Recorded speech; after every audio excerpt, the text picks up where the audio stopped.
And political analyst Paul Henderson joining us now to shed some light on what this could all mean for President Trump and the administration, Paul. Absolutely, into the administration. So these new indictments are big. They're huge, that these are folks that are senior, not just in the campaign, but the foreign advisor as well, who has taken a deal. What I think is really interesting is that these indictments indicate that Manafort did not take a deal, that Gates did not take a deal. So they are on the hook, and people are concerned now about what they have to say in defending themselves that may lead directly to the administration and to the president himself, possibly. What about Papadopoulos? Well, Papadopoulos is really important, too, because he was a foreign advisor. What I think is interesting now, the White House is backing away from Papadopoulos, but Papadopoulos was selected by the foreign government just because of his specific role in the administration as a foreign advisor. And so that conflict is going to be clear because he's already accepted a deal. He'll be singing and pointing the blame at anyone that's been associated with him in this administration, and that's what's to come. All right. The Republican Party also implicated here.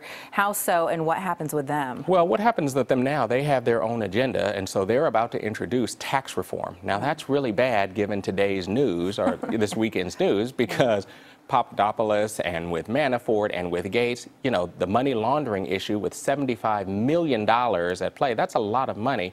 It's a bad omen to introduce tax reforms with the party in association with this scandal. It's going to be a long road to hoe in the next few weeks for the party and for the administration. It definitely doesn't look good. All right, where do we go from here?